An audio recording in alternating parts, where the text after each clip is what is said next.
I always thought traveling together would bring us closer. My wife, Lila, and I had been married for 9 years. Things weren't perfect, but we were doing okay, or at least that's what I thought. So I surprised her with a trip to Paris, the city she'd always dreamed of visiting. I booked a cozy little hotel near the Seine River, planned romantic dinners, Eiffel Tower photos, and late-night walks. I thought this trip would reignite something between us. Looking back, maybe I was trying to fix something that was already broken. The first couple of days went well. We visited museums, shared pastries in hidden cafes, and even danced under the rain. She smiled more than usual, and I took it as a good sign.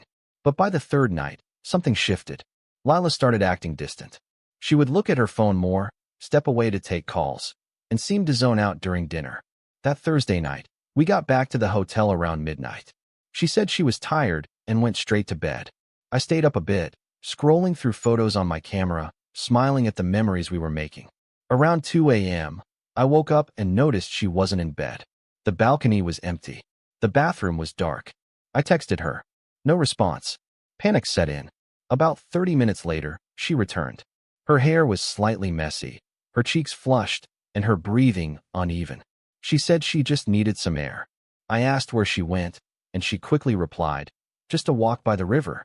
Something felt off. Very off. The next morning, while she was in the shower, her phone buzzed. Normally, I'd never snoop, but something told me to look. A message preview glowed on the lock screen. "Last night was incredible. You're amazing." My heart dropped into my stomach. I opened the message thread. It was with a number saved as Jean. They had exchanged dozens of messages. Flirty, suggestive, and intimate. Apparently, she had met him 2 days ago during one of our sightseeing walks, when I stopped to get coffee, and she waited near the bookstalls by the river. They had gone on a walk without me knowing. They texted while we sat next to each other in restaurants. And that night when I woke up and she was gone, she was in his apartment. The woman I trusted with everything, who I brought to the city of love to rekindle our connection, cheated on me in a foreign country. Not just emotionally, physically, secretly, with a stranger she had known for 3 days. She came out of the shower, wrapped in a towel, humming to herself. I sat there frozen, holding her phone. I didn't yell. I didn't scream. I just looked at her and asked, "Who's Jean?" Her face drained of color. Her eyes darted toward the phone.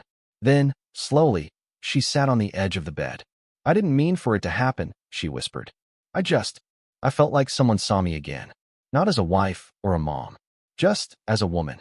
She tried to explain it all away. That she felt invisible at home. That Jean made her feel alive. That it was just a mistake, a moment of weakness. But for me, it wasn't about the act. It was about the betrayal, the lying, the gaslighting. The fact that she could smile at me during dinner, walk hand in hand with me along the Seine, and then sneak out to someone else. I didn't argue. I didn't try to understand. I quietly packed my things, booked an early flight, and left her in Paris. At the airport, I felt everything: rage, sadness, humiliation, heartbreak, but also clarity. Sometimes, the person you love most is capable of hurting you in the deepest way. And sometimes, it takes a foreign place to reveal how far apart you've really grown. When I got home, I filed for separation. She returned a week later. Tried to talk. Tried to explain. But I was done. She cheated on me in another country. But I was the one who came back stronger. And now, when people ask why I travel solo, I just smile and say, some journeys are better taken alone. Because in the end, Paris didn't break me. It saved me. We had been married for 9 years. Things weren't perfect, but they were stable. Or so I thought. My wife, Rachel, had been talking for months about taking a girls' trip abroad to unwind, recharge, and reconnect with her old college friends. They picked Greece. Santorini, to be exact. Sunsets, beaches, cocktails, the whole dream. I didn't think much of it. I encouraged her to go. I stayed home with our 2 kids and managed the usual daily chaos. She promised to call every night, and she did. Video calls, smiling selfies, beach photos, but something felt off. I chalked it up to my own insecurities. One night, during a call, she was dressed up. Way more than usual. Her hair was done, makeup on point, a dress I hadn't seen before. "We're going to a rooftop dinner," she said. I smiled and wished her fun. But in my gut, something twisted. Over the next few days, her calls got shorter. Her replies to texts took longer. When I asked what they did during the day, she was vague. Said she was too tired to talk, or that the Wi-Fi was acting up. Again, I gave her the benefit of the doubt. Then came the photo. My friend Dave, who follows one of Rachel's college friends on Instagram, sent me a screenshot. It was a story post that hadn't been tagged. A quick video of their dinner party. Laughing, dancing, clinking glasses. And there she was, my wife. But not alone. She was dancing closely with some guy. His hand was around her waist. Their faces, too close. Way too close. My heart sank. I didn't confront her immediately. I waited. Watched. The next day, she texted, "We're going hiking, no signal up in the mountains." That entire day, I didn't hear from her. That night, I got another video from Dave. This time it was Rachel and the same guy at the beach. He kissed her on the cheek. She didn't pull away. When she got back home a few days later, I waited for her at the airport. She hugged the kids like nothing happened. Kissed me on the cheek like always. But I couldn't unseen what I had seen. That night, I showed her the screenshots. She froze. Then the tears came. The apologies. I was drunk, she said. It didn't mean anything. But I had heard that before, from friends, from stories online. She said it was just a kiss. It was a stupid mistake. But it wasn't just that. It was the lies. The hiding. The acting. I asked her one question. If Dave hadn't seen it, would you have told me? She went silent. That's when I knew. It wasn't a one-time thing. It was a choice. And she had every chance to come clean, but didn't.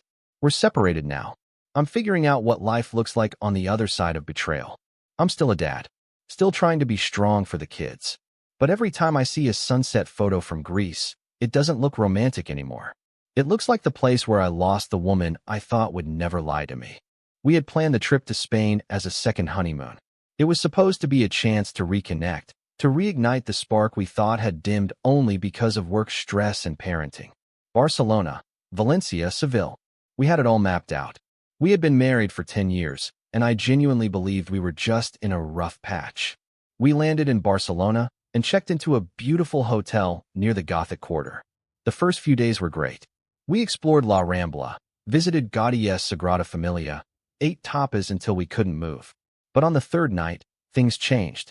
She said she was too tired for dinner and wanted to stay in. I offered to stay back, but she insisted I go try that seafood place I'd been talking about. I did. I came back to find her asleep, or pretending to be. The next day, she was on her phone constantly. I asked who she was texting. Just work, she said. But I caught a glimpse of a name I didn't recognize, Miguel. She brushed it off. A guide we met earlier. He gave us tips. Chill. But I couldn't. That evening she said she wanted to visit a nearby art exhibit alone, said I wouldn't be interested.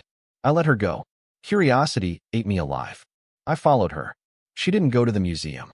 She met someone at a wine bar 2 streets away. A tall Spanish guy. Handsome. Confident. I watched from across the street as they hugged. Not a casual one either. Then he kissed her. And she kissed him back. Not a peck. A kiss that didn't belong to a married woman. I froze. I didn't confront her right then. I walked back to the hotel, trying to convince myself it wasn't what it looked like. But deep down I knew. She came back late. Said the exhibit had been longer than expected. I nodded and said nothing.